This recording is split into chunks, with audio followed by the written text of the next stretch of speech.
Colleagues, a very good morning to you. I was not briefed about that trumpet for the last time, and you know, as a Christian, I get worried when trumpets just sound. Because as Christians, we believe that when a trumpet sounds, it means you are going. Now, this trumpet just belted out, so we don't know Roza Mayamang.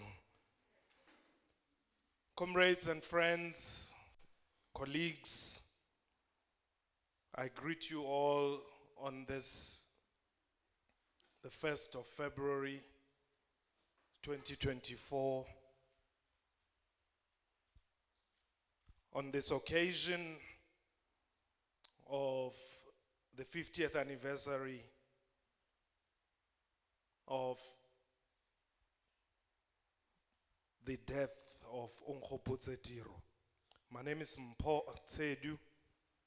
I'm going to be the program director for today's program. I also happen to serve on the council here at Freedom Park. So, Kimureki wam. If you want to enjoy yourself, you must be nice to me. Our program is very short, but I want to start by acknowledging those that I have seen, starting with the family, Yaha Tiro, all the way from Dinokana, the leadership and management, Freedom Park. And on the side, I've also seen veterans of the Black Consciousness movement, a movement which Onkgopotse Tiro led and belonged to. And to acknowledge them, I've seen, and we are grateful to have in our midst the president of the Azanian People's Organization, Comrade Nelvis Qegema. We also have in our midst veterans, former president of SASO himself, but a contemporary of Onkgopotse Tiro, Comrade Neforobodwe, Comrade Pandelani Neforobodwe, Comrade Nef, we acknowledge your presence. We also have another former president of SASO here with us, Comrade Tiani Laibon Mabasa. We acknowledge your presence. And Tate Baloi, we acknowledge your presence as well.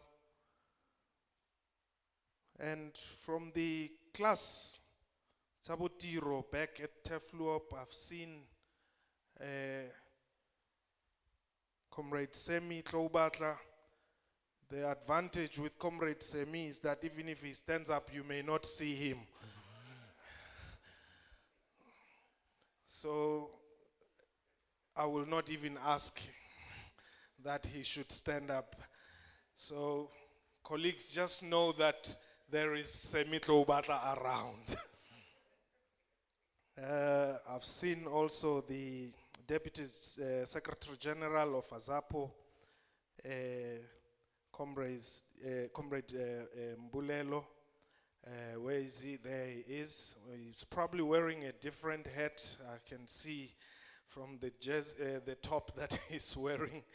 Comrade Mbulelo Keche, we acknowledge your presence. The former General Secretary, of course, of SASO, Comrade Jairus Hokong, we acknowledge your presence.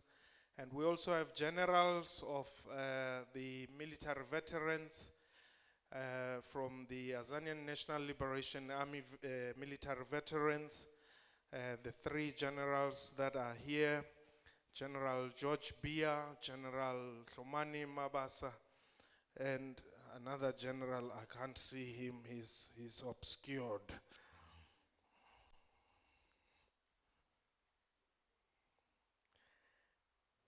But we welcome all of you, and all of you comrades and friends who are here.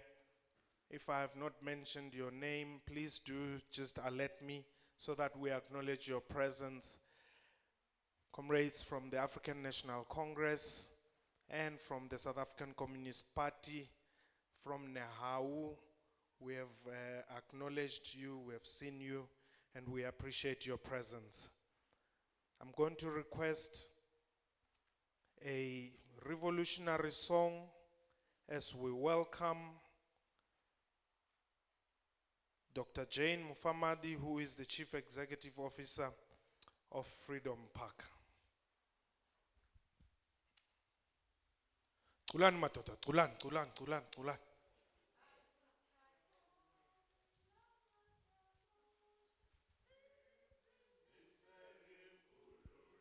These are songs from the 60s and 70s. So my 2000, if you are not joining in, we understand.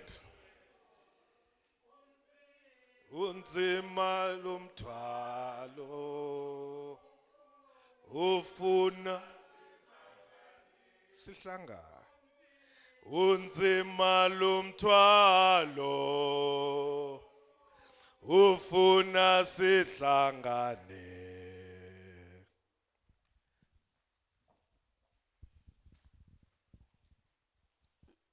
Thank you, Program Director, Mr. Onkgopotse Tiro, a council member here at Freedom Park.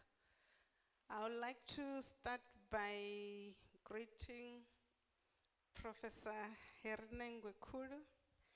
It's really a special honor to have you here today. Mr.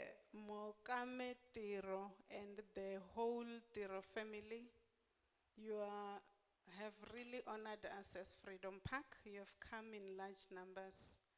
We really appreciate and welcome you at Freedom Park.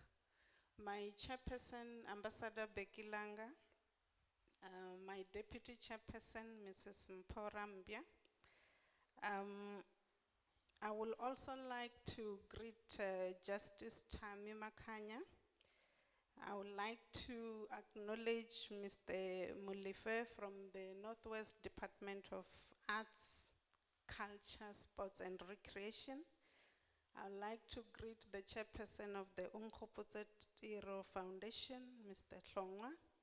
I would like to greet Mr. Ekama, Mr. Bia, Mr. Nefolobode, Mr. Mabasa, Dr. Lukwareni, the CEO of the National Heritage Council, Mr. Ivan Langefeld, my shareholder from the Department of Sports, Arts and Culture, all the veterans of all formations, our heroes. We owe our freedom, we owe our being to all of you, ladies and gentlemen. I'm not sure if we are already in the afternoon. It is really an honor and a pleasure to welcome you to Freedom Park. The month of February is known internationally as Black History Month, initiated in the USA by our African American brothers and sisters. The intention was to ensure that all those who played the role in the struggle and advancements of oppressed in the USA at the time were remembered and honored. Emphasizing the importance of remembering and recording history, Carter G, however, say that we must be careful not to dismiss the warnings. Carter G. Woodson, who is generally credited for conceptualizing the idea of Black History Month, observed that people who do not record their history become a negligible factor in the thought of the world and may even face what he called the danger of extermination. Some of us may argue that Woodson was a bit alarmist, and maybe he was. However, we must be careful not to dismiss the warnings of such activists as Woodson, whose concern was and remains today that those who fail to record and preserve their history may indeed face the danger of extermination. Such extermination may not be physical or literal, so to speak. Extermination may be intellectual, it may be political, it may even be spiritual. Continuous efforts must therefore be taken to push back the danger of extermination. To achieve that, we must engage in practical activities, in particular of constantly reminding ourselves about where we come from and maybe trying to determine where we want to go. We do so, amongst others, through recording of our history, like we do here at Freedom Park, and as some historians will say, excavating lost and hidden data about where we come from. We do so also by educating our children so that they may appreciate the freedom that they enjoy today, so that they may remember that this freedom was not free. It came at a price, and that blood was shed for us to be free. They must also remember that the freedom as fought by our ancestors and many generations who came before them must be preserved, must be cherished, and must be lived. Indeed, we do so also by remembering and holding in the high esteem the names of those who gave their lives in the liberation struggle, with some of them paying the ultimate price, like why we are here today. As Solomon Mahlangu said, while he was walking towards the gallows to be executed, that the blood of our freedom fighters, and I'm just paraphrasing here, watered the tree of freedom. We do not just have a duty to remember, we have an obligation to remember, which is at the core mandate of Freedom Park. Our obligation here is to keep the memory of the resistance against colonialism and the national liberation struggle alive in the minds of the people, in the minds of all South Africans, but in the minds of the world. We do so by preserving the memory of those who gave their lives for the liberation of all people and all nations. We were and we are an example of what the oppressed have gone through all over the world. It is for this reason that we here at Freedom Park decided to commemorate the life and the sacrifice of Onkgopotse Abram Tiro. I was fortunate, Mr. Langeveld, that I have visited the house where he lived and where he died as part of my work here at Freedom Park. I so wish that at least once in their lifetimes, especially the young people, can visit such places to really understand the practical meaning of what we mean when we say our freedom was not free. Tiro represents to us the personification of selflessness in the service of the nation. He accepted the difficult calling to put the interest of his people before his own.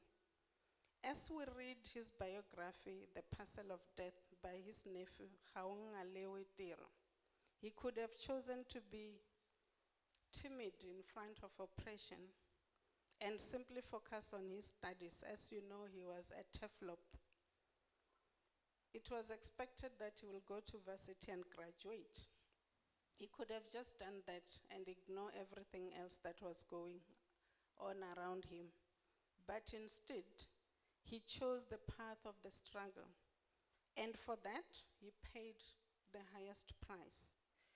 So on this, the 50th commemoration of his assassination, we as an institution are glad that you have accepted this invitation for us to gather here and engage in a collective remembering. We welcome you to Freedom Park, the space where we remember our heroes, the space where we talk about these martyrs freely and without reservations. As I welcome you to Freedom Park, I want to once again thank the Tiro family for having agreed that we should hold this memorial and for joining us, as I've said, in such large numbers to show that you have really embraced us, you have really embraced the idea of honoring Onkgopotse Tiro. Obviously, I also want to welcome Professor Harry Nengwekulu, who agreed to be our speaker. And I'm sure I don't want to preempt, but you will know that he was a contemporary and he was the first person to arrive when Tiro was killed.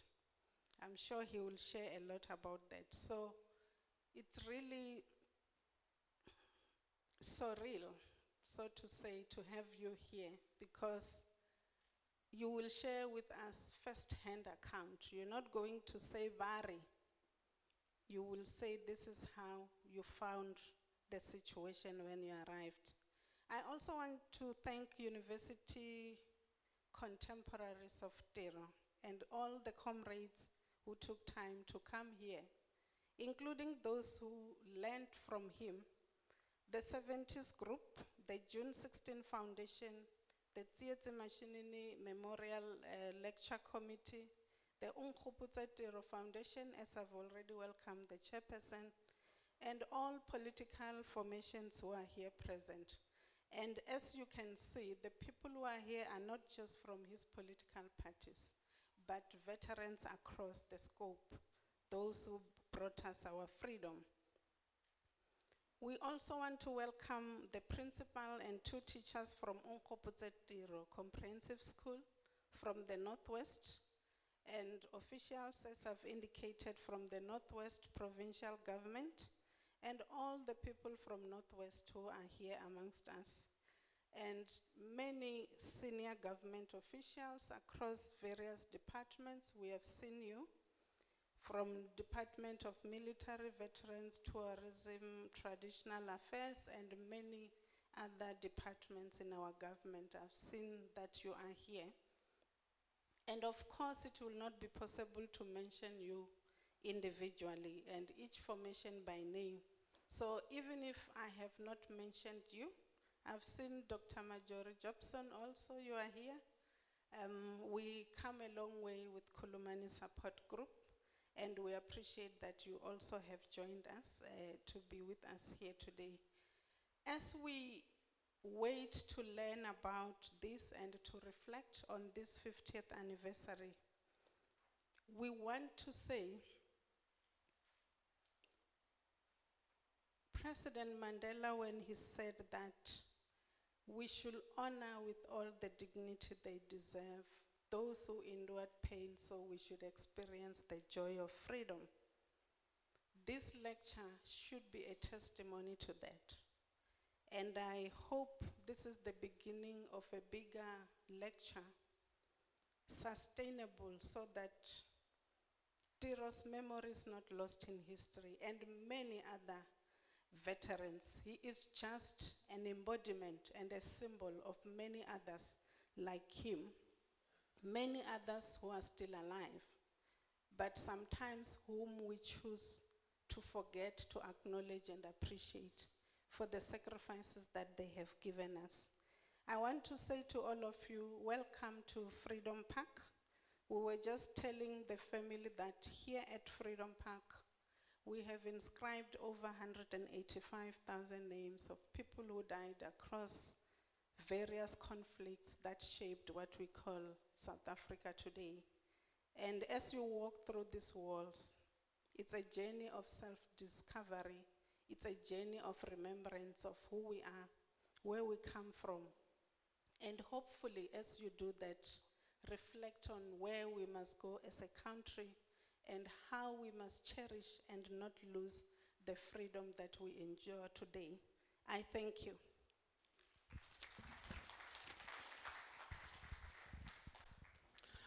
Thank you very much, CEO, and I hope Bonifa. By that I mean I hope Limutlwile. I hope you heard her. But before I just make these few remarks, you know, when you are a junior in the military and you don't do proper things, you may just end up being told, go run 12 times around this place. So I know I didn't acknowledge one of the generals properly here, Eugene Zabala, General Zabala. He's also with us here. I'm trying to avoid consequences on my part. But I'm also very excited that Marjorie is here. Marjorie, where is Marjorie? Marjorie? Where are you? Ah, there's Marjorie. Marjorie used to be one of my guests a lot whilst I was still at the SABC. She's doing a very important task in our communities, ensuring that there's justice for those that may today not be able to speak for themselves. So we are very, very grateful for that, Marjorie. CEO, the privileges of being a program director is that you can address people directly. And they don't have the opportunity to answer back because they are not on the program. You said here that Freedom Park exists to honor those who gave up their lives for our freedom. Now, let me face this direction.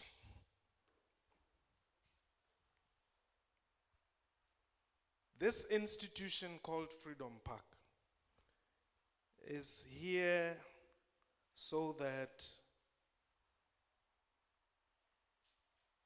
you, mainly those of you from the Black Consciousness Movement, do not have the stress of how and where to commemorate the leadership of the Black Consciousness Movement.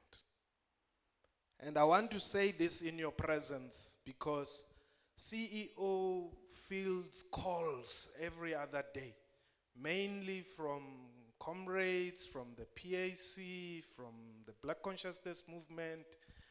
Asiko tina lapho, asiko.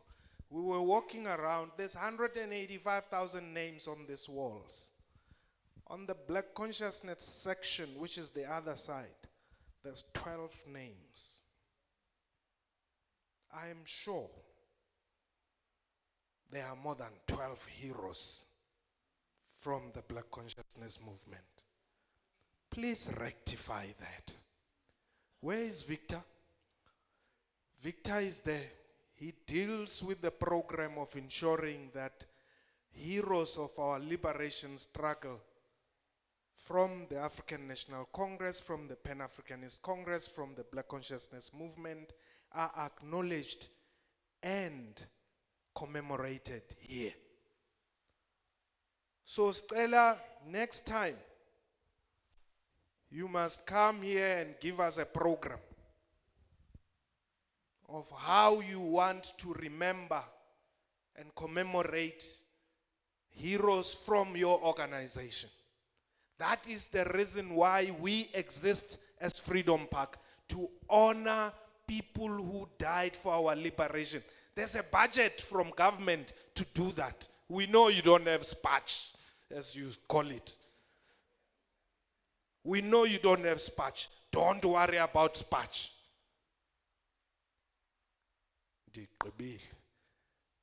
I'm sure if I get.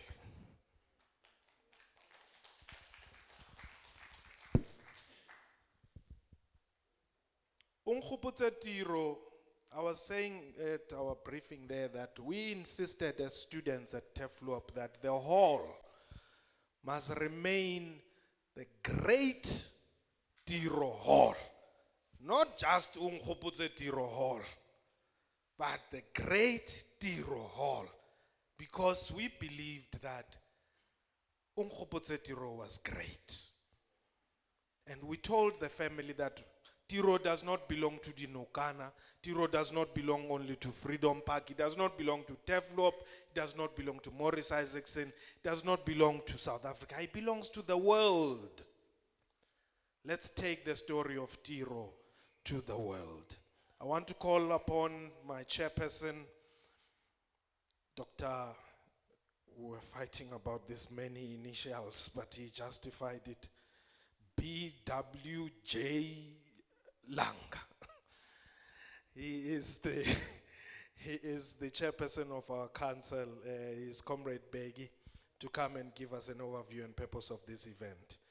Utiro wetu somla, so tiro wetu. Utiro wetu. Utiro wetu. Oh no masia boshwa. No masia boshwa. No masibulawa. No mabesibopa. Utiro wetu. Utiro wetu. Utiro wetu somla.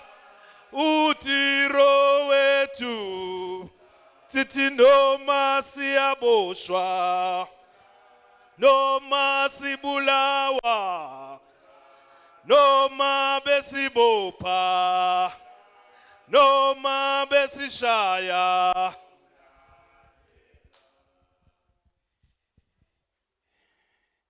Thank you, Program Director, Comrade Onkgopotse Tiro.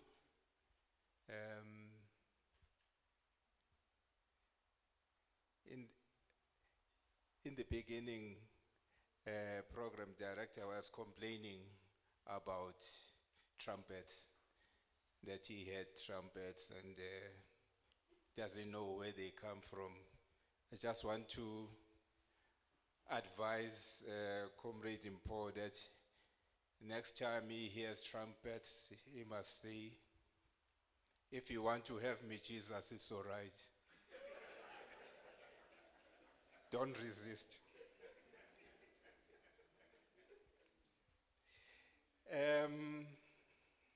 Yes, Program Director, our honored guest, Professor Nengwekulu, fellow members of the Freedom Park Council, CEO and management of Freedom Park, members of the Tiro family and Tiro Foundation, senior government officials who are here, veterans of our liberation struggle. We've got a solid representation here from Azapo, Azanla. We are very happy to have you here. That's an indication of the connection that the Black Consciousness Movement has to our liberation struggle. And it's a pleasure to see that we are still actively carrying that flag. We also are happy to see members of the media here, religious and spiritual leaders,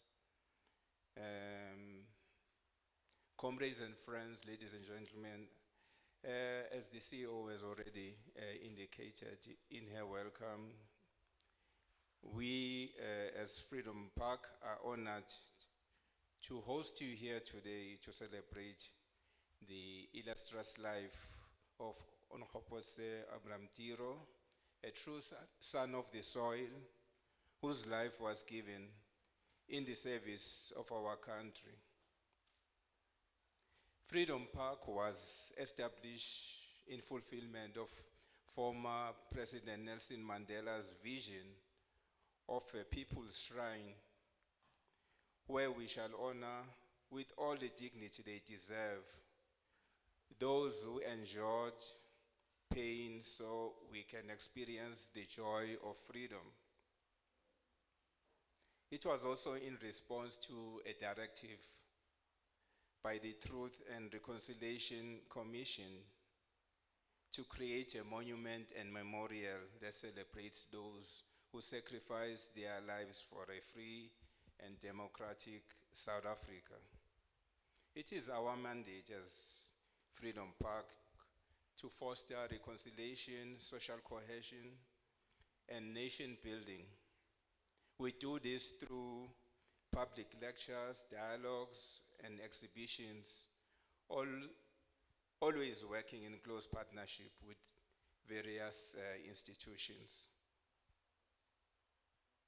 Our flagship project is the Wall of Names, on which more than 185,000 names of heroes and heroines of the liberation struggle are inscribed.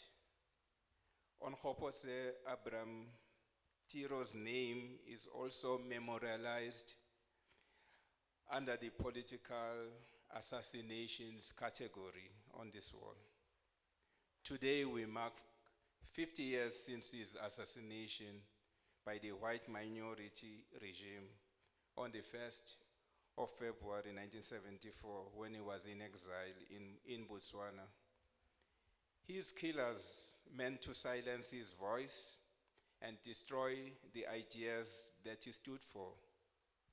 Instead, his death only strengthened the black consciousness and broader liberation movement which he led, further intensifying the crisis of the apartheid regime.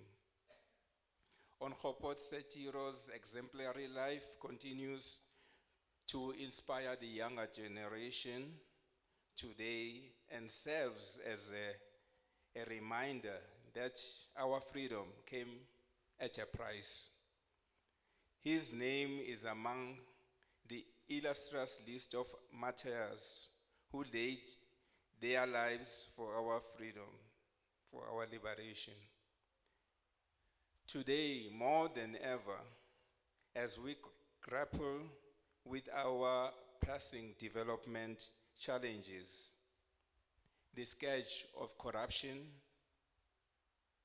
unemployment, poverty, and inequality, we must ask ourselves, what contribution are we making towards the construction of the society Abram Tiro envisaged? Especially now, in the light of attempts by some to diminish the contribution of our liberation movement, it is imperative that we keep alive the legacy of Abram Tiro and those who were assassinated in similar cowardly manner, such as Boy Alpheus Mvemve, Jeanette Skoon, Catherine Skoon, Philemon Mashaku, Ruth First, and also many who survived those brutal attacks, like Father Michael Lapsley and Justice Albisex. Those are just a few, that have caught the eye of the public. There are thousands of victims of apartheid who remain unnamed and unaccounted for. As Freedom Park, we work closely with the NPA's Missing Persons Task Team, which was set up by the TRC to reunite and repatriate the spirits of our departed heroes with their loved ones and with the country. We dare not forget where we came from, where we come from as a country. Today, in places like Groblersdal, which is on the news these days, we still see manifestations of racism.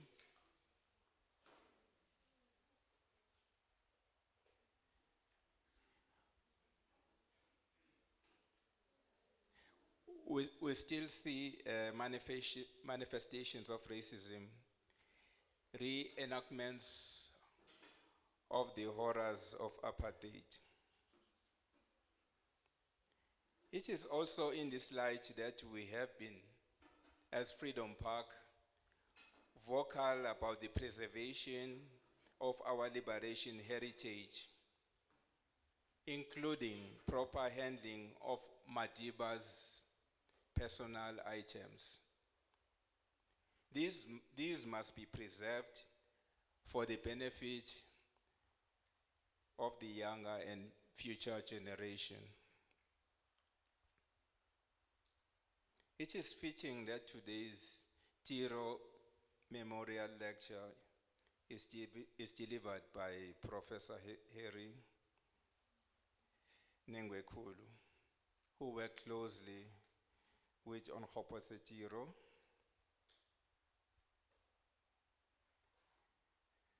Professor Nengwekulu is himself a legend of our struggle.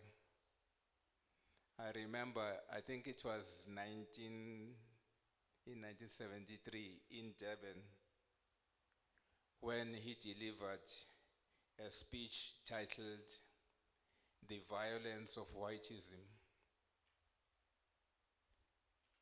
He himself inspired a lot of us in the Black Consciousness movement. I remember that for quite some time, many people in our circles were fascinated with his accent and went around trying to imitate him. He became, in his own right, a kind of cult figure. So welcome, Professor Nengwekulu. We're looking forward to your lecture. Long live the spirit of Onkgopotse Tiro. Long live. Thank you.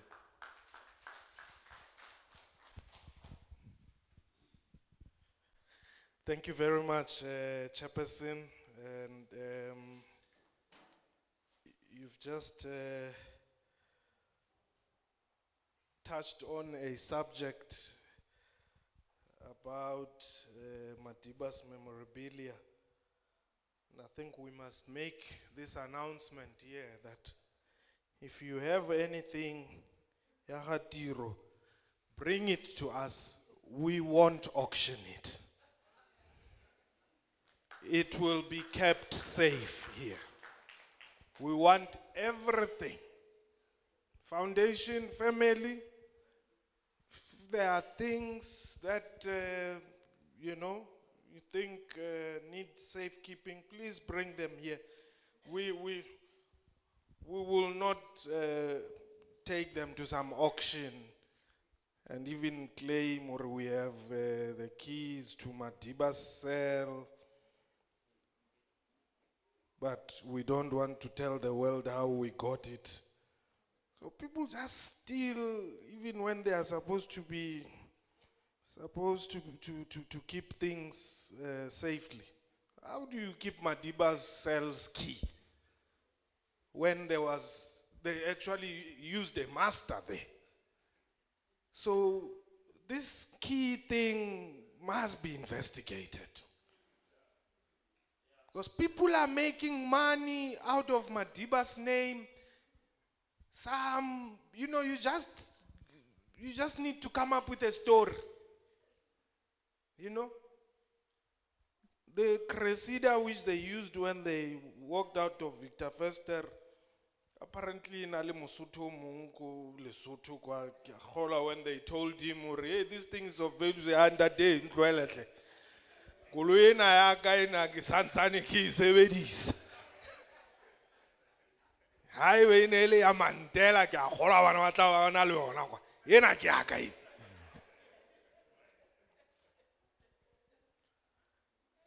This young man called Onkgopotse Tiro came from Dinokana. Now, Lehurutse is a very interesting place for me because it means Bahurutse were able to produce the best and the worst. Isn't that where Mangope comes from? Huh? Mangope has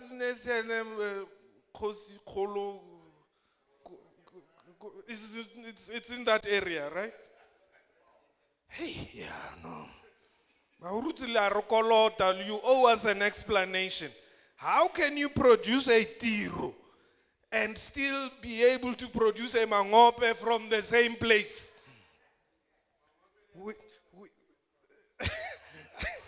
No. You see, Motswana mongwe setse a re Mangope le ena ra mmatla mo Freedom Park. No, ha re mmatla. But Dinokana became a military route. And this is a story which the foundation must also take up.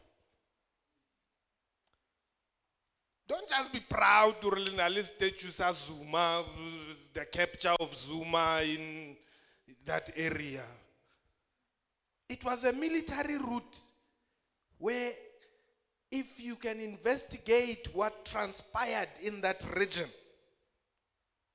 across all liberation movements, by the way, you're going to come up with a lot of academia material, you'll come up with a lot of production material, because people will tell you what happened in that Dinokana area.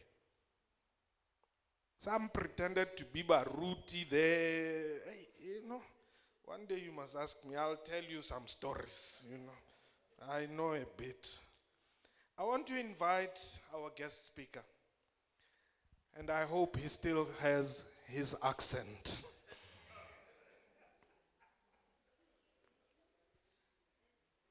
Comrades and friends, there's no need to introduce our guest speaker. Please let us welcome Heri Rangwezi Nengwekulu. Let's give him a round of applause, please.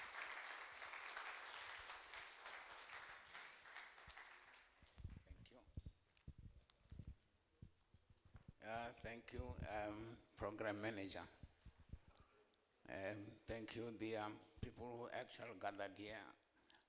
I won't mention anybody by name because in any case, at my age, I'm not supposed to remember many names around me. I'm going to talk about the lifespan of Tiro, the one I've known. But I'm going to start in the context of what was the University College of the North, because Tiro belonged to a different University of the North when he came to the university. When I went to the University of the North, the main focus of students was bright flies. And I remember asking one time, what is this animal you call bright flies? No, why don't we talk about that? And we're talking about that when I arrived at 67, and there was a problem of the Pichana, and the group was expelled. I think about 3-4 weeks at the university. I expected the student at the university to join into a campaign against the Vice Chancellor of Fort Hare. But there was a lot of resistance, and I think we moved until about 3 a.m. There was no agreement. I think at the end there were about 177 students that are remaining there. That is the first part of it. The second part of it, that when I joined 67, there was more commitment to NUSAS, the National Union of South African Students. And I asked, why were they involved there? There was one gentleman from Soweto, and he asked me, we talked about this thing 3 years ago. What were you doing 3 years ago? I was doing the then junior certificate. He said, you see, you're not saying anything intelligent about what we're talking about. I got so frustrated, and I began to feel that we might destroy the whole system of SRC. I met one colleague also, Henry Musi, who had been the judge president of the Free State. He had more or less the same feelings. And the first thing that we decided to do was that we might destroy the whole idea of SRC. And we were trying to imitate Fort Hare. We didn't succeed, of course. In 1968, we decided that we wanted to take over the SRC develop and change its direction. And they say, of course, at the same time, there was a discussion, but black universities, there were not black students at those times, there were non-white students. Black students started in 1960 or 71. There was no blackness, that is. Don't be surprised when you're talking to about blackness. Black people used to call themselves non-whites. And we never any black, and that we see that, So we decided that, the best thing was to take over the SRC. We were able to mobilize the students in 68, and we took almost 99.9% of the support. All students were second years. The only person was a graduate, was my tata that were to join in there, to become a president of SRC, Pat Machaka, he's the one who was the president. But at the same time, he's still committed to NUSAS, Musi and me decided to try to find out the policies and constitution of the ANC and the PAC at Fort Hare, because we wanted to start a black movement of students at the university. We were given by one gentleman who was a medical doctor, rather a legal person at Soweto. He got those for us, but we couldn't go back to him. Unfortunately, he was murdered for allegation of being homosexual. But we continue with that we have. At the same time, there was actually a movement starting from Rhodes, and then we went to Durban. We attended with Steve Biko and decided that we need to have, but there was no agreement. There were those black people who were, we didn't have black people, non-white people, of course, I can say. They were more interested in joining NUSAS, and they called themselves non-white. So we had two good groups that were separated. There were those who were saying, no, we can't operate above the ground because, we'll get arrested. With that said, no, we're already two political parties that operate underground, PAC and ANC that way. So we succeeded on that, and we agreed that we were going to form an organization in 1969 at TEFLOP. So that is one of the background that we have. In as far as the SRC was concerned, we were able to mobilize that in 1968, we took the entire SRC by actually, students who were actually second year. Pat Machaka became the president of the SRC because of an honor that we have, although we did not agree with him that we have, So we actually, the second thing that had happened at TEFLO, which had never happened before we arrived, is to have a strike and march the vice chancellor, because there was things that were actually with that, you were required to go to the classroom with a tie, even if you did not want it. Otherwise, you'll be told that, go to class that you are not properly dressed. You must leave the class that we have. You couldn't enter the female hostel. They said, no, you can't go there. You sit in the lapa, which was outside that we have.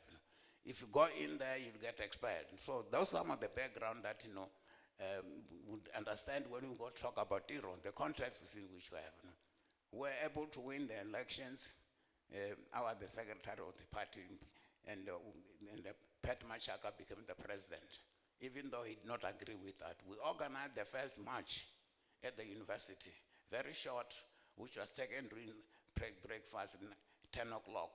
And we agreed that we'll march. When you finish, we go back. And I agreed that I'll carry the placards, go to the vice chancellor to have. Now we had to take those risks. And that any lecturer who asks you, when you go back to class, you give us the names, we'll take action against him. That we have. So we're able to discuss that type of thing. But also there was this problem that the Senate was completely white, and we demanded to meet them. For the first time we met them, that we have. They agreed to call that because they were threatened. There never been a strike at flop that we have. No, firstly, there was that we argued that when they said you can't actually go and meet female students, your parents won't agree. We said, but which parents are talking about? Because we take our boyfriend or girlfriends at home. So which parents you're talking about that they will actually not be happy about it? You tell us about that. So we're able to have, but there was one gentleman, I won't mention his name here, who stood up and said, he's challenging black lecturing professors to join the students in this struggle. Professor Ntsangwe stood up and said, yes, I'm going to take the challenge that he gave to us. He said, radicals are no Sobukwe and Mandela, that even if they were arrested, they never betrayed their friends. And he said, then I won't mention the name, you actually are not part of that. He said, Nengo Koro and Musi have been expelled, and we are to intervene and allow them to finish their degrees that we have, And he said, I'm sitting down, I'll answer further questions. There were no further questions, the meeting was cancelled that we have. That was the beginning of revolution at Teflon that we have. So 1969, I actually campaigned for the president of the ANC. I didn't know Tiro, no. But there was this chap who didn't know, who was campaigning for me. So one day he came to my office that he was campaigning for me. It was Tiro. I sat down with him, and he gave me his history that he passed matric. But at home, they could not afford to pay me. So I went and worked in the mines. He said, one of the things that when I was in the mine, Mangope had tried to convince that we could. He said, I used to support him, but when I arrived here, I found a different way of thinking that we have. So we discussed, I began to know him when he was passionate about it. I don't know why he decided to campaign for me. And I became the president of SRC. And we began to be very close with Tiro. But unfortunately, me and Musi were already expired. I was sent to Soweto to meet one called the Bantustan representative, Venda representative. I won't mention his name. Some of you might know. Because he called me. I went to Dubai. And he tried to persuade me that, you shouldn't continue the struggle. I said, no, the choice I make is freedom or no education at all. So if I fail here, I'll go to the university in Lesotho. That was the university that had. So I refused. Musi was sent to the Northwest. He came from Northwest in Brest. He also was sent to the so-called urban representative. He also refused. So we got expelled. But I think they were able to negotiate that we was allowed to write the exams. They allowed, but we were told that we were expelled from university. You'll never be allowed to attend any university in South Africa at all. That was the decision that we have. So we campaigned. I left Taflop. I finished. I didn't go back in that. Then I met Tiro. When I went back there in Taflop, in Soweto, he was at Morris's accent. I renewed my relationship with him. At the time, I was now the SRC, the official, not the SRC, the public, the project, the manner of the person of the NewSAS. NewSAS had already been formed. Before that, me and Musi had gone to Cape Town to try to disrupt the discussion about them. And at the same time, Teflop had hosted at the beginning of SASO, which did not exist. It had no money. As a president, I went to the registers and I said, we needed to Galloway and to give them a road. So I wrote the contract myself. And I said, SASO will pay the money when it has got money.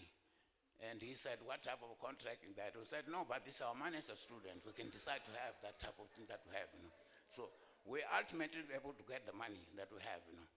We went to, with Musi, we went to Cape Town, where to cause a lot of disruption, you know. And users did not know. There was one chap, Indian gentleman, Ghulam Ibrahim, who joined our crop. You know, we appeared the following day in the Cape Town newspaper that these are question mark, beginning of terrorists from South Africa. There were some few blacks from KwaZulu-Natal, but there was one from Cape Town. The one from KwaZulu-Natal, he was satisfied. He said, no, I'm a non-white. That was the thing that we have. So when we came back, you know, we then took over from the SRC. So the problem was that, you know, Steve Biko had been the leader, organizing from Rose up to Meren Hill and then up to Taflop that we have. So in that time, 69, Tiro was an activist there at the university, even though he was at, I think he was at first year, 1969. He was there, and that was the beginning that we have. You know.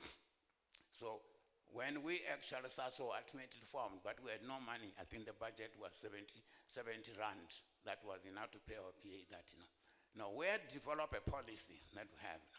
You know, me as a permanent organizer, I'll identify the person I can move around with, you know, so that he's supposed to know the contract that I had without knowing one, so that if we were banned, because we were sure we were going to be banned, to take over. Tiro did not know that Pichana actually had, you know, Ben Langa, who was unfortunately murdered, you know, by a lie that was created by the police in South Africa, and communicated that he was spying for them. And the ANC got angry. They killed him, and they discovered that, you know, actually he was not a spy. It was a fiction created by the police. So he was supposed to work with Pichana. So as a permanent organizer, I used to go around with Tiro across the whole country. He didn't know. But the idea was that he must know my contacts and what we discussed without knowing what we see. So that when we got banned, that's why it was easier for Tiro to take over my position as permanent secretary, because he knew that he knew the places himself, but he didn't know that, you know, it was organized for me that we have. So I made contact, you know, then he left Morris Jackson, and then I went to Venda. Then I got deported back by people that, you know, I didn't belong there, no next of kin, which was not true. I got this letter when I had to go back to Joburg in 1970 that we have. You know. So those are the type of problem that we have. You know. So with Tiro, that's what began to move that way. You know. So he moved around also that, you know, he would take over. Steve, we had organized, we had created what Southern African Student Movement, which were intended, you know, to be an organization that would be able to interact with the universities of Botswana, Lesotho, and Swaziland, Zambia, Zimbabwe, Mozambique, because we wanted to develop what is happening now. SADC. SADC was started by us. That's the position that, you know, that we started it.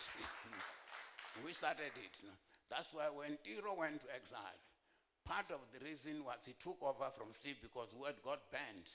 No, when I got banned, he became a permanent secretary. When it became difficult for him, he took the position of you know, the president of Southern African Student Movement. That appears that, you know. So he went to Botswana, that we have, you know. Then, you know, I got banned, you know. I didn't know that I was going to leave. I was reading, because I was born twice. I got the second banning order that Winnie Mandela got, which ended up in Bloemfontein. I was banned and sent to Sbato Toyando. But the magistrate did not want me. But ultimately, I used to move around the whole country. So one evening, they came to me, and they knocked on my window and said, no, we are withdrawing the banning order. I said, give me the alternative, because I knew they were lying, that we have, you know. They changed me, they sent to another place where I couldn't really move, except when I had to go to the magistrate to get a permit to go and get money so that I can buy food that we have, you know. So that's where I was staying, you know. So when I got banned, when I left, you know, I didn't know. I was reading a book written by one Greek chap, read by one Greek chap at an island. He was banned, and he was writing, escaping from prison. That's what he was reading. The one I sent, it was a drum newspaper. At 3 a.m., I had a knock on my window. And when I check, I found it was Kingdom and Kesha. Kingdom came from Dinokana. He was with us. I knew him, he knew Tiro. And Kesha was a mechanic in Alexander. They said we are leaving. I didn't ask my who. We drove. When we arrived in the old Petersburg, which is in Apurukwan, the fan belt would not work. We stopped. And then the old man working there, you see, there were so many people, ordinary people who understood the politics, the dynamics of politics. He never asked us why you're traveling during the night. He said, this fan belt doesn't work well, but it can take you as far as you want to go. No. We went to Nokana, where Tiro stayed. I knew Tiro was already in Botswana. That's where we were. Where I met Bokumafun and others. Well, then Klapo, we met there. That's where we crossed, When we arrived, that's when Tiro was there. I established the relationship with Tiro, and he became the leader of the organization of SASO and others. So one of the mistakes that we made is that one meeting we decided, that we are going to organize money for the PAC and ANC in the struggle that we have. There was one gentleman there who belonged to the non-European organization, which existed there. I still remember very well. And I think he's a gentleman in Canada at the moment. I'll tell what he done. And so we were with him. We didn't know. And we made the discussion because I'm saying that because what killed Tiro was a bomb, not have. But this one of the things that we discussed with Tiro, because we used to make our stay in Lobatse, 70 kilometers from Gaborone. So we used to meet and for him to discuss that we have, So one time that, we were thinking that, when we walk in the street, we should actually walk parallel to something that can prevent being knocked down by a car, because we believe that you can be killed by vehicle. We never thought about a parcel bomb, because the parcel bomb was not common those days. So we never thought about it. We thought about being knocked down by a car. And there were lots of things that were actually happening about that. We suspect that way. But there was one chap, one guy, who actually came there. He's still alive, Craig Williamson, I was told to go and pick him up by Lars Gunnar Eriksson, who belonged to the International Exchange Fund, to pick him up, And he was staying at SAPO safe house, which was not safe. You see, that's the problem that we had, Now I picked him at 3 a.m., but when I'm driving with him, he was supposed to be taken at people's place where they can jump the fence. I told him I've never taken anybody there, I stopped in front of the American, and he said, leave me here. So the following day, I talked to Craig Williamson, and I said, not Williamson, Lars Gunnar Eriksson, that I didn't take your name because I got real concern that, I could be kidnapped. Well, I don't know this chap. Even though he had presented himself, he tell us, oh, don't worry about the ANC and PAC. You must deal with our junior people in that, at university, white people that we have. So that was the chap one. We never really, I had suspected him. I remember when Pitana he stayed with me, and then he was in Britain and at the university at Cambridge. I told him, this guy, I don't trust him. And they said, he must be a cop. Even that one, he said, he just laughed. I said, no, there's something about him that, he presented us with the information that, was almost completely false, But then he was given a position of deputy president, director in Jaltet. In the meantime, we were moving Tiro. We arranged a meeting that we were going to meet the following Monday, I remember I was making fire in the stove outside, and I was telling him that I almost blown up, We agreed, And the following day, in the morning at about 5 o'clock, we got a phone call from the police that can you come to Gaborone urgently. I didn't know why I should go there urgently. Shabalala gave me his car. I drove there, and the police took me to where Tiro was staying with Muhapi. He stayed with me. He started at the back. And the police told me, no, there's an accident. We don't want to tell you on that. No. When I went in at the back then, I realized that Tiro realized the parcel that he was having was a parcel bomb. Because, he was blessed, he bent backwards, which means that he was at least ripped here. And we never found the hands that we have, But you see what had happened before that is that somebody had sent a parcel from Lasguna Ericsson to him. And there was somebody called Ericsson from Sweden. So they didn't read about Tiro at the back. They took him, the chap was working at the custom services. Fortunately, he checked. And he said, no, it's not meant for me, it's meant for Tiro. So it was taken back, saying that it was very clear that the parcel was so big, when you look at it, that it could not have gone into post box that we have. It must have been given somebody. That's why I'm saying we suspect this chap, because he then described that he had visited Tiro. Tiro was at the same school, that the Catholic school. And he said, as he was walking about 3 seconds, he had the bomb, something blowing up. So it means that he must be the one who planted that bomb in there. But also we had feeling that perhaps Craig Williamson had got involved in that. Somebody mentioned about Ruth First and other. There are people, the bombs had started that we were not even familiar about that. So that is the context in which Tiro had remained a commitment. He really continued to organize as a president of Southern African movement that existed in there. So for me, that is there what had happened in there with Tiro, the killing that we have. I think he himself, we may not be able to prove, he got aware that it was a bomb, because that's why he bent backwards, because it just been here, drip here, and he went to the roof, the room that he had. It didn't hit him here on the face, but the bomb, when he saw it, the police showed me, it was very big. It could have killed even 10 people or even 15 people that we have. So those are the prices that we have. Just go to the whole thing that Tiro was somebody who was very committed in the struggle that we have. I think he was bitter about the way people have been trusted, and he didn't describe very well the condition that he worked in the mines. But I think he was angry because he became so committed in the struggle that he made his own service. I wouldn't talk about what happened about his expulsion, because I was not there. And those who actually, there are some of them who are here, were at the university with him after 1969 for me. So I can only talk about what happened to Tiro during that time. You see, when Craig Williamson returned that, I went to Geneva. I'd refused that help. So when I was in Geneva, for the place that they used to finance, SASO, this chap, Craig Williamson, had so much detail about it. Firstly, he was able to tell me the fight that is happening in Western Cape for boys and girls, this guy. And I was asking myself, in the Black Conscious movement, we don't have whites. So why does he have all these details? I said, he's either a cop or an immigration officer. I found Pichana when we were in London.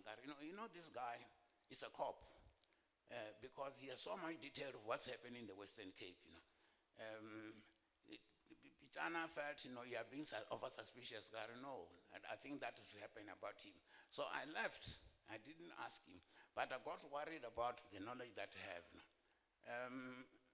Then the following month, I went there when I was going to visit. I just there's a problem about him that he must be involved. I just asked him without. I couldn't explain the receiving now. At 12, at 10 o'clock, at 9, 7, 9 o'clock, 4 o'clock, having tea in Geneva. I asked him, Craig, are you sure you're not a cop? He didn't answer. The wife of the director said, no, he was a policeman before. But for me, there's never been a policeman before. Yeah, that is the problem that we have. There can't be that way. So I phoned Pichana and said, this guy is a cop. No, because I was staying in a YWCA in that, and he offered me accommodation. I was invited by the United Nations, so there was not enough accommodation. They gave me accommodation in the YWCA. They said the following day. So Craig Williamson asked me with his wife, who was a medical doctor, can you come and stay with us? No, I wouldn't, because I didn't trust him at all. That is the environment in which Tiro me were operating in, the type of thing that we work, the cops that were there, involved in there, So for me, Tiro was murdered because of his political activism that we have. I think the danger, it can't be what he said, the Teflon was not enough for them to kill him. I think they got worried about the meeting they have had when we took a decision at Mr. Futela's house. And he was sitting there, this guy, April, when he was sitting there, and he got all this information. We didn't suspect him, but we were just worried that we don't know him. But he knew Mr. Futela. Mr. Futela was a member of the national, the group that belonged to non-European movement. So if we trusted him, we felt it was God. He's the one who must have got involved. He might have been involved, got involved with the Craig Williamson to kill Tiro. So Tiro was killed for perhaps the mistake that we made. We discussed with people that, person present, we didn't know that we have. I said, even now he's in Canada. People have been speculating it might be the young chap who was involved in the strike in Soweto 76, that, this young chap who was carried by Peterson, I thought it can't be. For me, the one who was killed, who disappeared, in Nigeria, must have been killed for voodoo.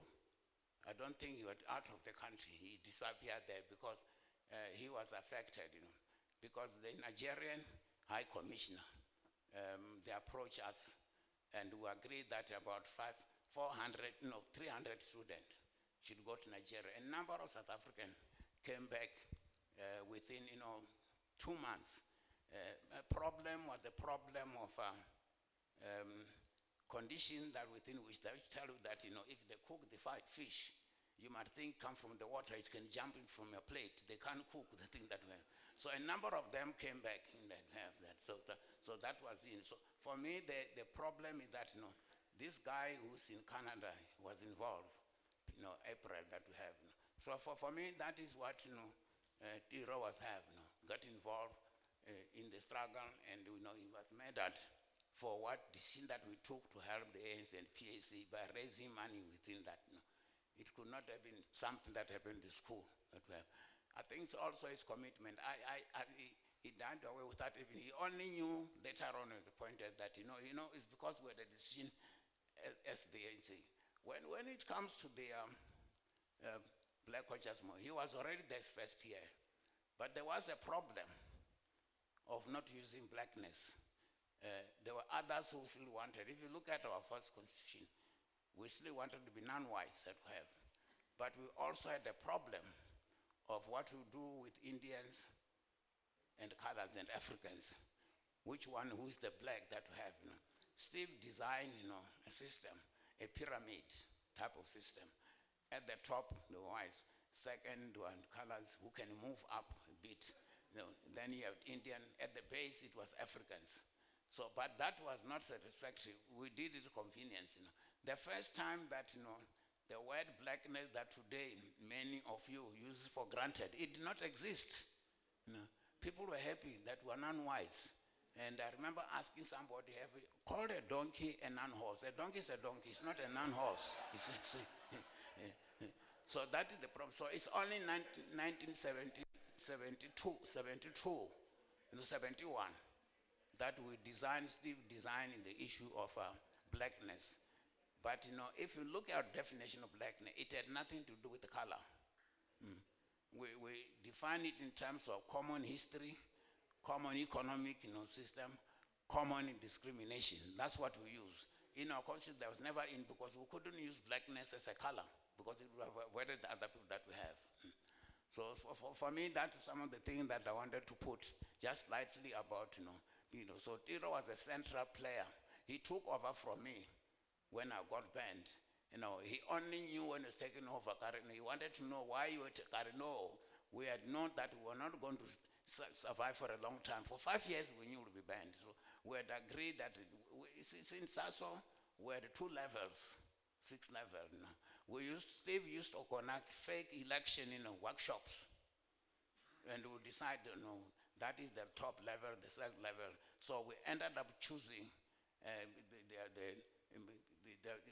Tiro and Ben Langa.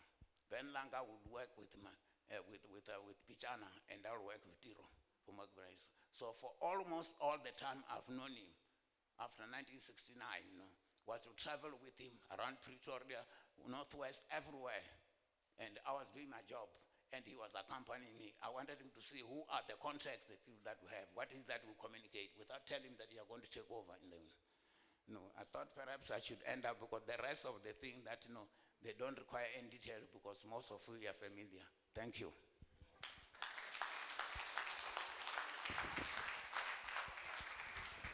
Please sit here for now. Please, let's give him another round of applause.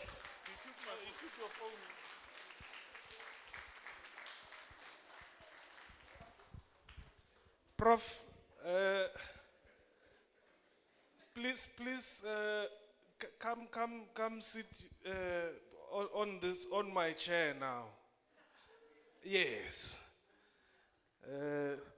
See, you had a banning order which moved you from another one place to the other, so I've reviewed your banning order. Ladies and gentlemen, comrades and friends, I am a non-woman.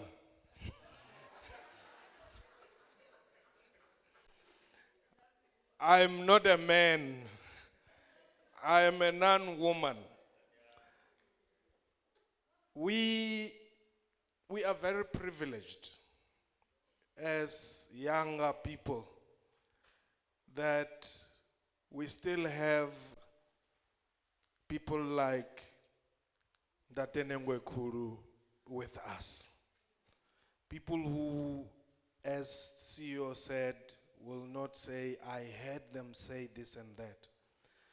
By the way, Prof, as part of my PhD research, I ended up, it's a real PhD. I've not yet finished it. I'm still busy with it. I ended up finding out that actually Craig Williamson is around in Midrand. So,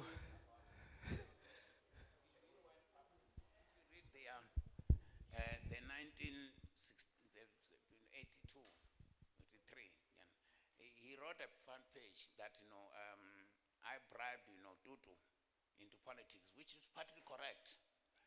Because, see, we wanted Reverend Tutu to be politically active. His daughter was attending the University of Botswana where I was teaching. She was doing physics and mathematics. And we doing second year, the money dried up. I then phoned Stephen Pichana that, let me raise money for her. We went away. He was in the suit at the time. We went away or persuaded him to do the politics. That's what we did. We got the money. I remember the late Tutu asked me when I was in Eastern Cape, when he came, so he said, but why did you have to bribe me? I said, no, you see, it's part of the struggle. You are going to benefit from it. We had to find a way. Because I had said when I wrote Steve that we want our own Mzorewa. Those who are my age will know about Mzorewa in Zimbabwe. That's the count that I borrowed money from the World Council of Churches and the African churches that we have, so that I gave money to the daughter. They didn't know where it came from. Now, one of the points which, he mentioned quite often, it's about the late Comrade Lang. The Langa that he's talking about is my chairperson's brother. So that's why I say we are really privileged that we can still have direct contact with history.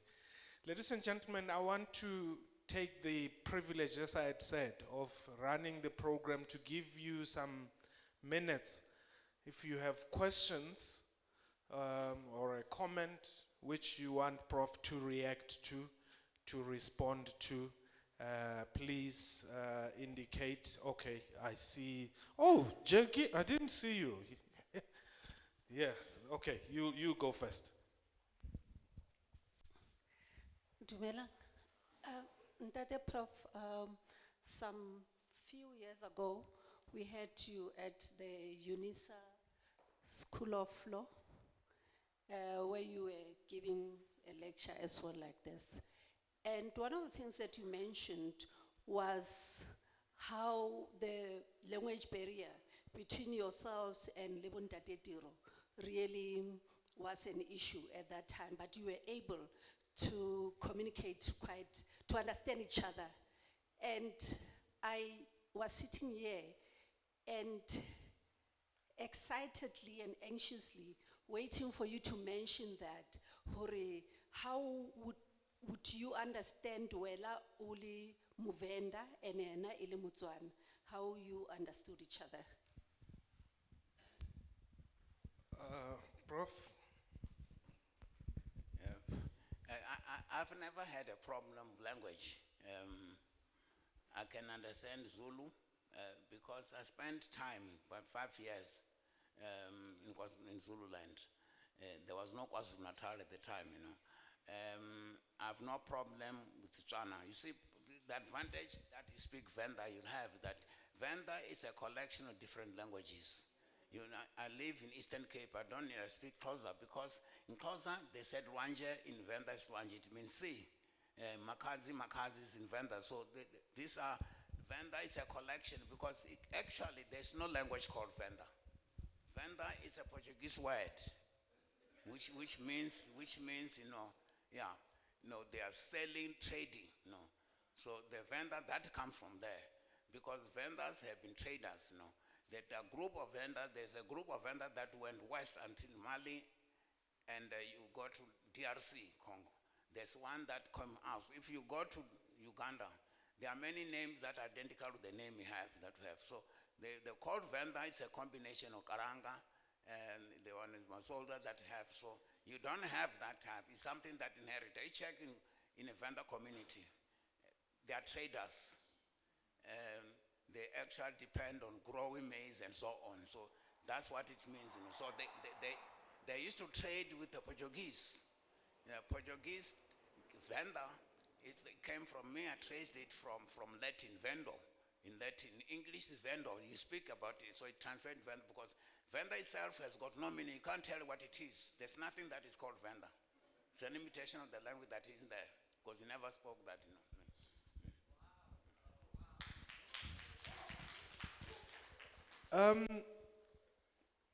Let me also announce here that as Freedom Park today, we were formally approached and informed by a senior South African Police Services investigator an hour ago that the Tiro case has been reopened for investigation.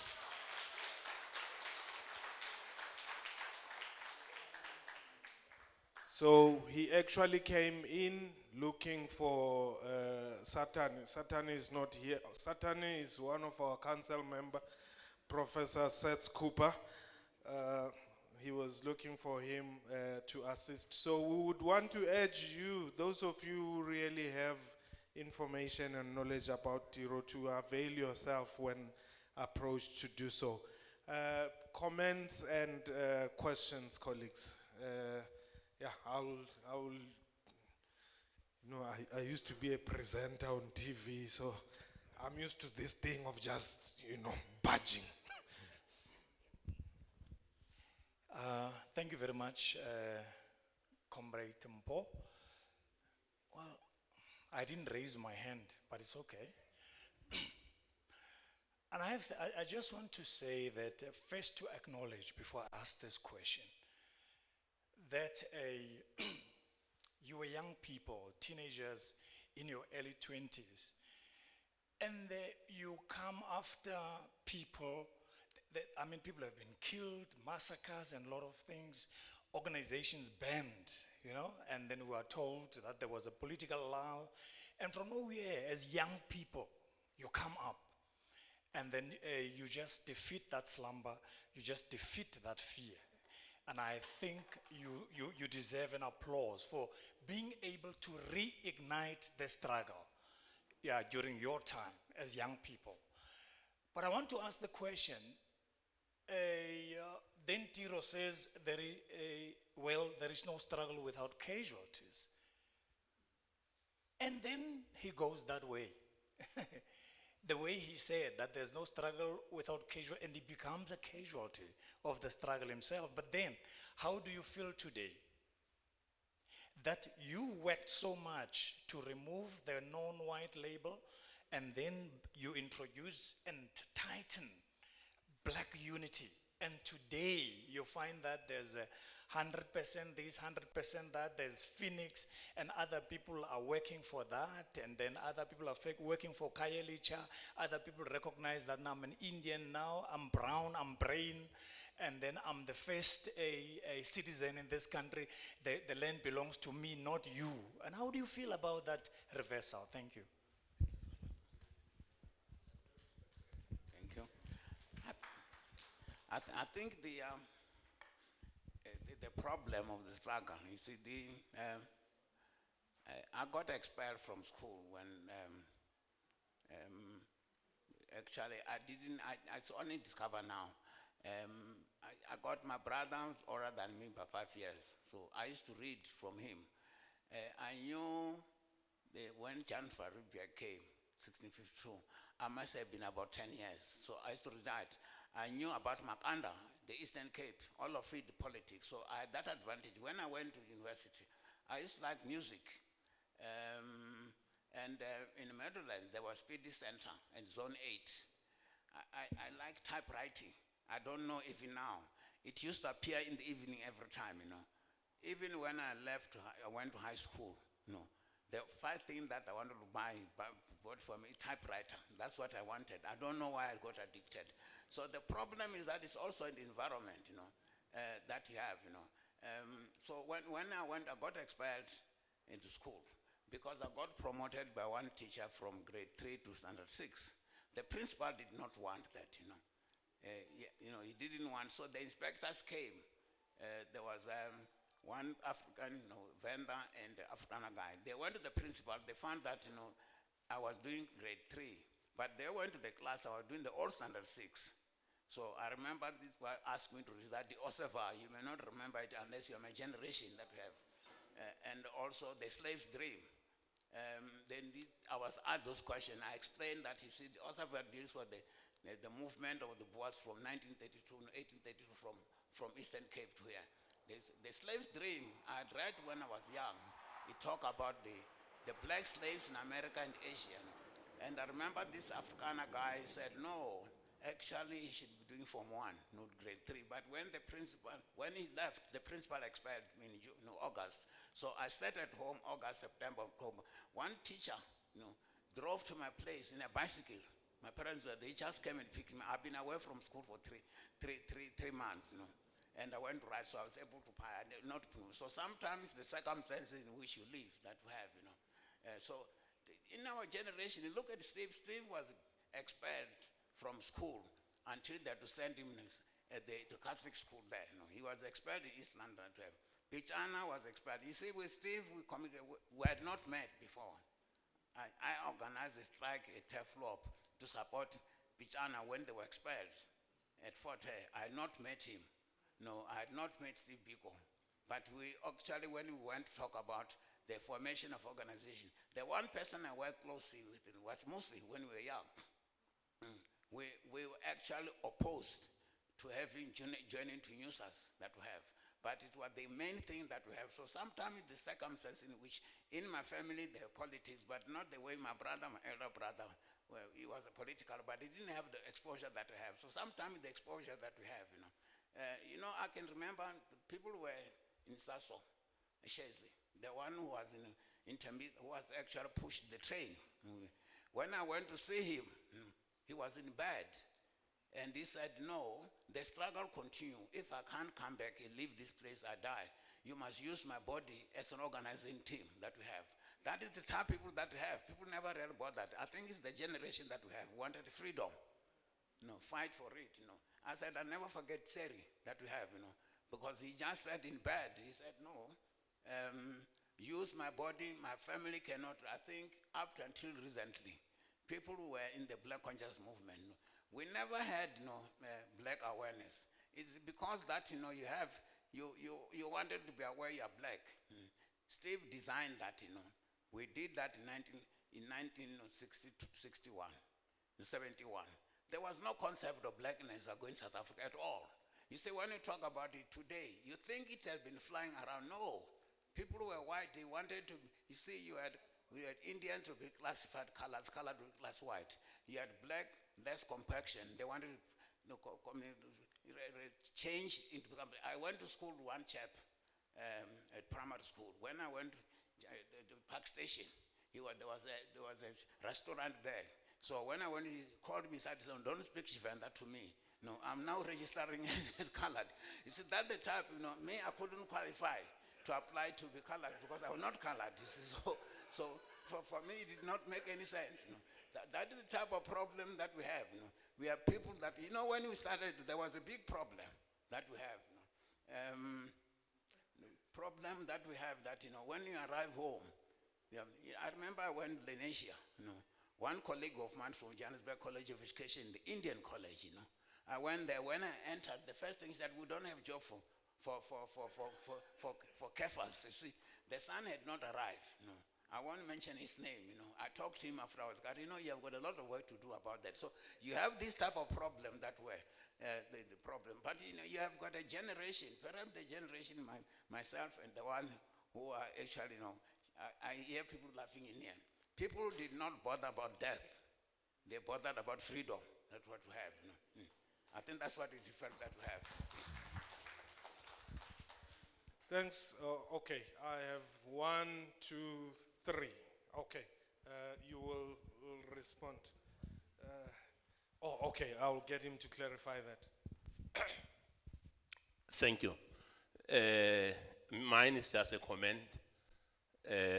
When I look at Tiro, he was just 27 years old. He was a markman. There's quite a lot of mystery surrounding the killing of Tiro. Likely we've just been told by Combatant Mpo that Craig Williamson is still alive.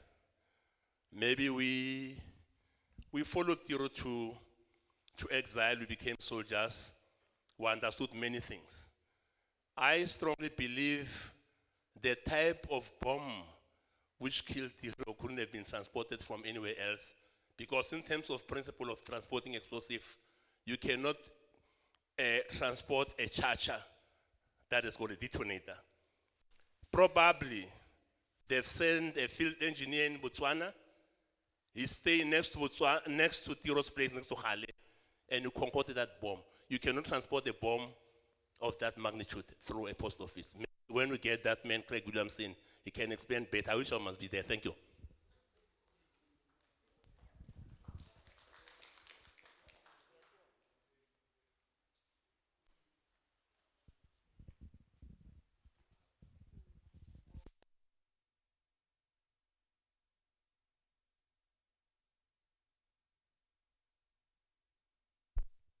Oh yes. Prof, I just want to check something, man. I'm the principal of Onkgopotse Tiro Comprehensive School in the former military base called Klepan, established by Popo Molefe and then Zekstolo, former MEC. But this is what I want to check. Within the structures of those who were in Botswana, at any stage, do you suspect that there were informers within Khale, first the village where he died, or within the institution, St. Joseph's? And I'm saying it, Program Director Mpo, because amongst others, we have run a documentary with the university through Ntate Pandelane Novolovode will tell you. We were the school which brought Lawrence Mphafe to South Africa. that young boy who delivered the parcel bomb to Onkgopotse Tiro. But interestingly is that it was in a form of a small box, which is a letter that was delivered to him. And we relived the moment, contrary to what is being said, that he was given that parcel and he went to Onkgopotse Tiro's, where he was staying actually, in Mogapi's house. The funny, no, it can't be funny, strange thing is that on that particular Friday, it was a Friday by the way, Mogapi had left the institution.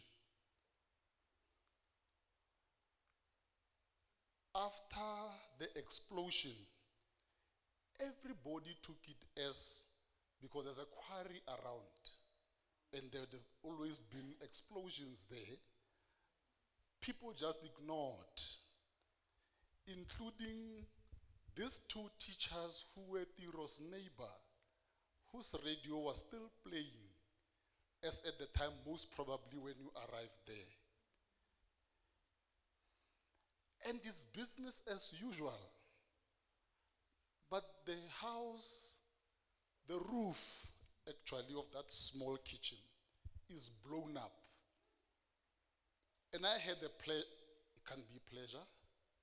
It's something else, because I was inside that house last time. The owner. We went there with quite a number of young researchers who wanted to establish. Remember, on Thursday night, the former president of the very same country was in that institution. He's still apparently exiled in South Africa, or is he back? I'm not sure. But he was there on that particular night, the Thursday, before the bomb was delivered. Is there a suspicion also from yourselves of a coordinated assassination of Onkgopotse Tiro, given that whatever transpired between the post office and whoever took it until it reached Lawrence to Onkgopotse Tiro, which amongst others include what Gaborone speaks of in the book about the principal who still do not want to talk about the events, the principal of that particular institution. Are there any suspicions also related to that? Thank you very much.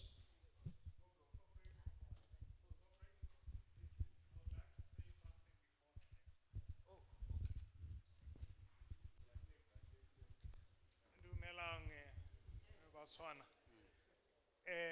Ke a utlwa le gata mmogo, ke a go utlwa. Fela Comrade Mpho, in the light of what you just announced now,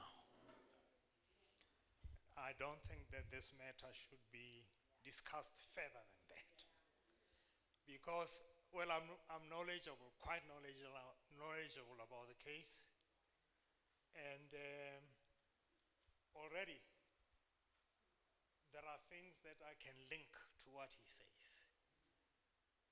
Harizani, harikitsi. Kene ke kopa hore, let's not hinder the investigation. Ka hore, khale re kopa, baya kwa le kwa. Now that they've finally done it, we are happy. And they'll be dealt with. Sustained. Order sustained. Order sustained. Let's get that last question. Yeah, Chairperson, I think Comrade Jairus has just thrown me under the bus now. Because, in fact, I wanted to compound the same issue that was raised at site. Because we have been discussing at my place where I work. We have been arguing about this issue, and remember there are pictures that as we grow up and we hear stories that people talk about, and then we end up creating pictures in our minds. And out of these pictures, then we start now questioning things. And then in fact, the question that I was going to ask, it was related exactly to that one. Now that I have been, Comrade Jaras has said this now, means that now, let me just move to another one, which is not relevant. Okay. Yeah, I just wanted to ask, okay, but doesn't matter, yeah. Whilst reminding you not to respond to that question, there's a question that you always refer to Musi. Who is Musi? Yeah, the Musi that you're saying you were with. You see, the issue that you are raising might be when, but you see, the person who described the situation of him being, is Mr. April himself. That, when he was there, he said he was there. When he was leaving, less than 3 seconds, when he was still moving there, he had a bomb, something blowing up. So that is what is in that.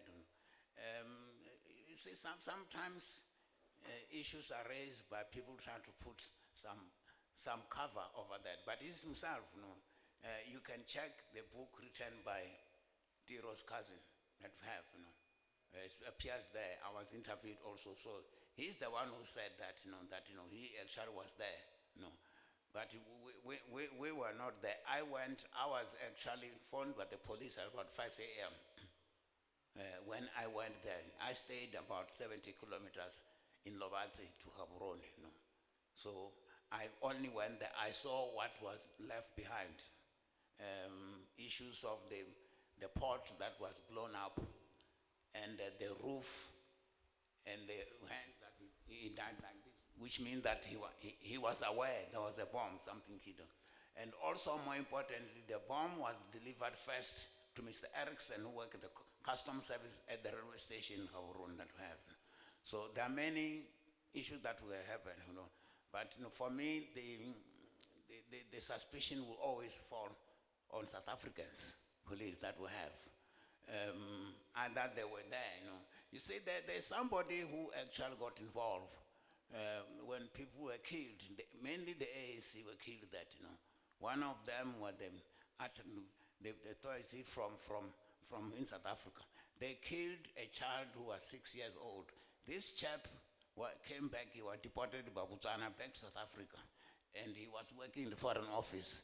He must have retired about 4 years ago. So there have been suspicion about him. They deported him back here and he works in here. So there are so many possibilities. We can't find the information. Perhaps the trained people can be able to say, yes, they happen. So what they are raising is possible. But perhaps, if somebody says, I had the bomb 3 minutes, when I was seconds, when I was leaving, he was leaving there. So I can't vouch for any of the things that I have. That is the problem I have. Part of the problem is that, there's one who was once arrested. I want to mention there was one gentleman, South African, who was a lawyer. When I arrived in Botswana, I was doing articles with him. And then he asked me to defend this person, to go and collect data. I said, no. Why would you defend people who are actually killing us in here? He said, but we just want money. I refuse. The gentleman has passed away, but his relatives are still alive, so I can't mention the name. I don't know what that was involved. So there are so many suspicions that people have. There are many people who have been killed. Someone within who was living in Botswana, not necessarily a Botswana South African. There were lots of policemen all over that have moving around, very free. They couldn't stop them. Who was Musi? Musi. Which Musi are you referring to? Musi, the one Musi I'm talking about, I mentioned here, is the former the president of the court in Free State. The one I said, he's the one who was there. The one I was with at school. Yeah, no, the Musi, the one I mentioned that, he was the president. He continued legal. He was defended. Then he appointed, the president of the court, High Court in the Free State. He has retired now. I think yesterday there was a story about him, about the cases that he was facing relating to the case of Mr. Zuma cases. So I'm referring to that. The most that I mentioned that, yeah. Okay. Yeah. No, comrades, colleagues, I've been advised that we should move. I'm sorry to those who may still have had questions, but Prof will still be here. Let me call upon now the Re Onkgopotse Tiro go tla gore lebogela go tswa ko lelapeng la ga Tiro. Re Onkgopotse.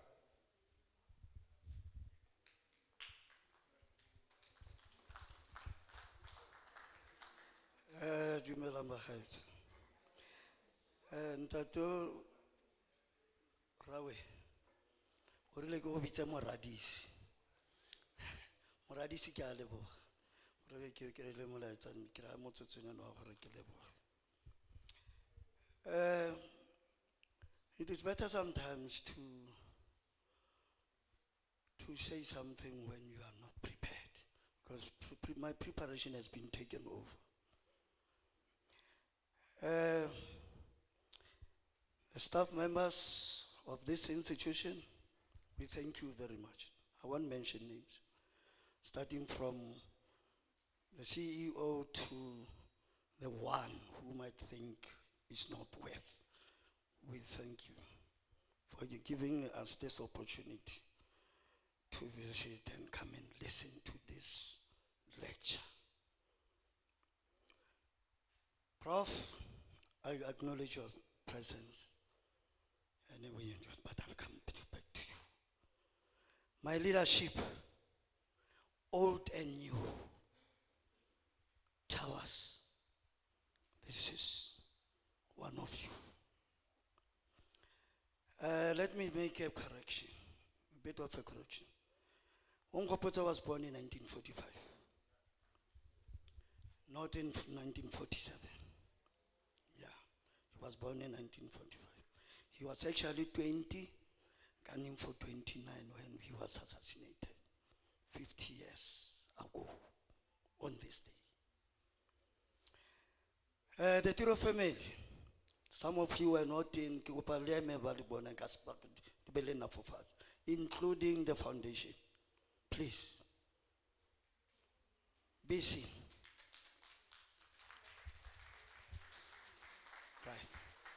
Right. I'm not going to do that with my towers here. His biography is written by his nephew in Parcel of Death.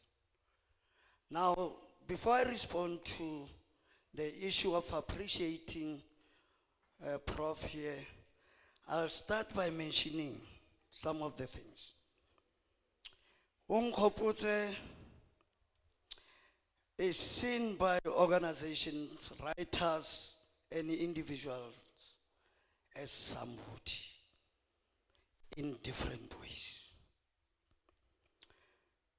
There is a documentary named A Blues for Tiro by Steve Kwena Mokwena. He gave us an inspiration when we came. Diego Shamesa has trained young kids whom at one stage professor or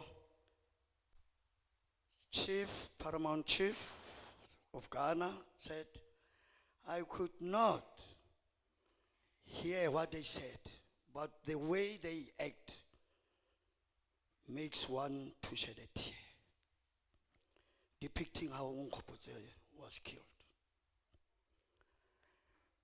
That is Mr. And he names him a noble rebel, Mwazania. Now, this is followed by saying there is an institution called Azanian People's Organization, who under the leadership of Dr.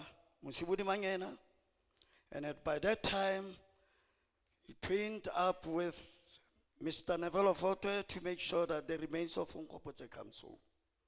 We really appreciated that, and we still appreciate that. The University of Limpopo, under the chairmanship of the council, Mr. Nefolo Vote Branef, make sure that we get reminded about Onkgopotse. They keep on inspiring us, telling us, giving us those words of hope that Onkgopotse never fought for this family only. He fought for all of us, Africans. Mr. Konoti, under your leadership as the principal of Onkgopotse Tiro, I know you hold memorial lectures every year, sorry. That is exactly what is done by Azanian People's Organization.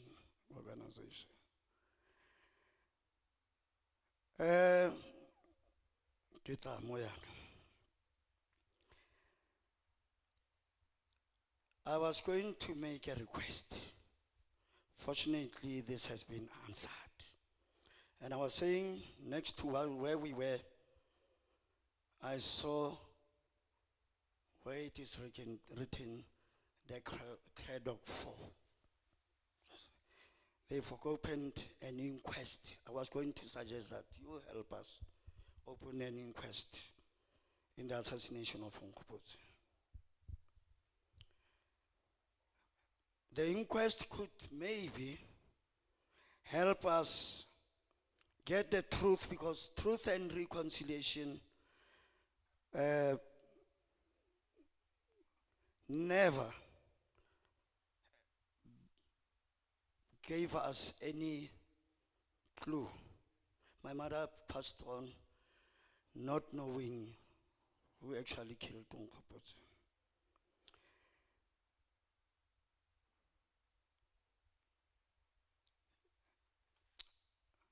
I'm facing you now. Onkgopotse belongs to Lifuruti. Or he was born in Lifuruti, Luhuruti, Dinokana. Now this is my plea to every one of you to back us up in making sure that Onkgopotse is remembered Lifuruti. There is nothing, absolutely nothing that says Onkgopotse in Dinokana. There's no school, not even a street, or not even a bus stop. If not a street, at least there must be a bus stop. And it's upon the foundation, with the help of this institution, to make sure that Onkgopotse get recognized where he was born. Bana ba rona ga ba mo itse. You will travel some kilometers away from Dinokana, then that's where you start hearing about Onkgopotse. There is a school led by the principal there. There is a street in Mahiki, but there's nothing in Dinokana. That makes me worried. He's not only of us here and the country. He must be recognized where he was born. I hope the foundation, especially you who backs up Mr. Ruben, you are taking this very serious. We want a wall of names in the world. I should mention that in that, names of Ramotshere Moilwa must appear. Lekaba Bebe, who's a cousin to Onkgopotse. Matshidiso Tiro, who's also a cousin to Onkgopotse. And many others, like Mr. Moneri, Siatsabing, are some of those who fought for this country in Dinokana. So we need a wall of names there. Uh, Coming back to you, Prof, you gave us an inspiration, not only to the Tiro family, but I could tell by people who are here, who asked questions, that they really appreciated those speech. Your lecture. And keep on keeping on. Keep on giving us that information. And it's a first-hand type of information. Because barren we will never survive. With all the institutions that I've mentioned, not forgetting others who I might have forgotten, keep on reminding us of Onkgopotse. Pranef, I know we'll be visiting you soon. I know Mr. Konoti will be with you soon. I know everybody here would like to celebrate his death. He never died in vain. God bless you all. That's what he said. God bless you all.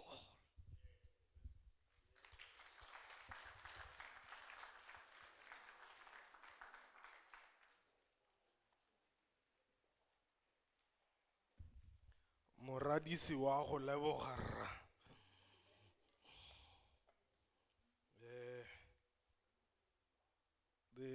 The wall o buang ka yona e tla be le monument wa bobedi. Rona re itse gore so na le o mong.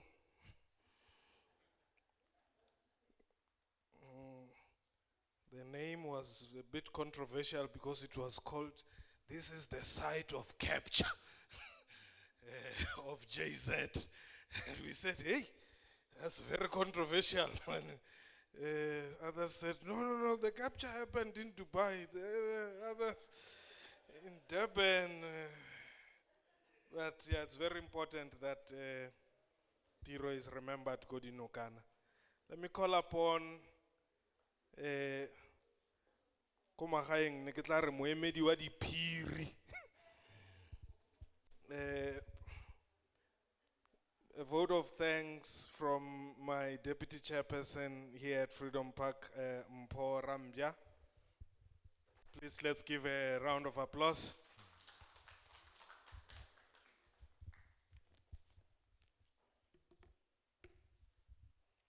Moradisi kya leboga. Thank you very much. Good afternoon, ladies and gentlemen. My chairperson, Dr. Langa, Professor Nangwe Kuru, my CEO, Freedom Park, all the veterans present, distinguished guests, ladies and gentlemen. Indeed, I am here to thank you. You know, the challenge of having speeches on your phone is that when your phone rings, the speech disappears. And the people keep calling. Each day that passes reminds us of the privilege of community that we have. Often, we do not appreciate this privilege. As some would say, we do not break bread in the physical sense. We break the spiritual bread through the sharing of ideas. Ideas that enrich us and make us better human beings. That was always the essence of our struggle.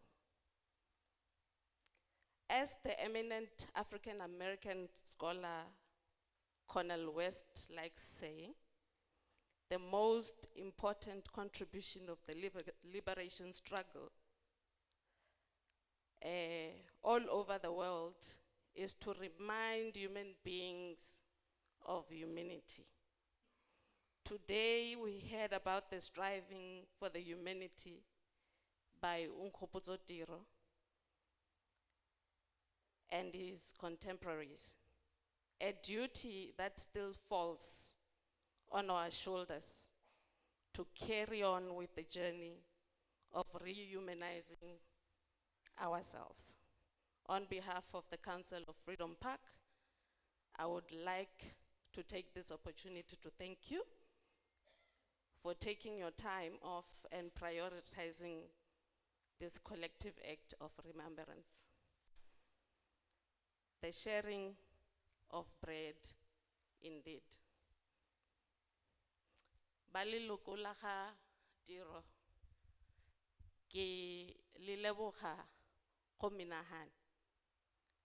Ke le leboga because you have allowed us to honor your family member. In honoring, we get you to relive the emotions of what happened on that faithful day. And that is a painful memory. So I would like indeed to thank you that you have allowed us to have this memorial. Bo Professor Ndengwekuru, kabantendere nabo ndibali buwe. Ndiri kabone rikoli buwazi huru nga manda. Bo kono udapanon. And also relive the moment. Yeah, it has been said to be a first-hand moment for you. Earlier, when you and I were speaking, you said to me that, you know, this is, as much as it happened 50 years ago, it feels as though it just happened yesterday, because the emotions are still real. So I would like to say to you, you know, thank you. Some of us were not there, not even born at that time. But it is through you and all other veterans that we learn exactly what happened at that time.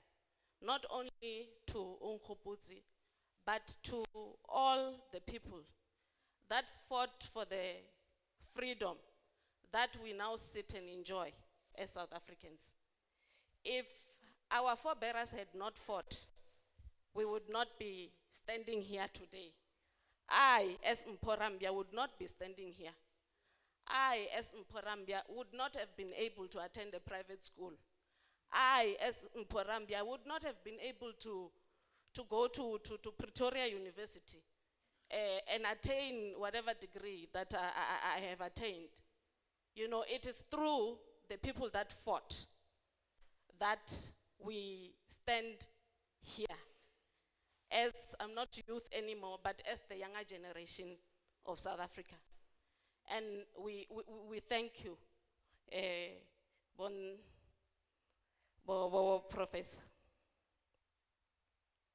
I also wish to thank all organizers, both political and non-partisans, which responded so well to our invitation and are here with us today. We wish to thank all government officials from national spheres, the Northwest, and those from local spheres. Thank you, colleagues, for supporting your fellow public servants here at Freedom Park. Last but not least, I wish to thank all the officials of Freedom Park, led by the CEO, for conceptualizing and executing the idea of commemorating Onkgopotse Tiro within such a small or a short space of time, and achieving so much. Program Director Muradisi, let me also thank you.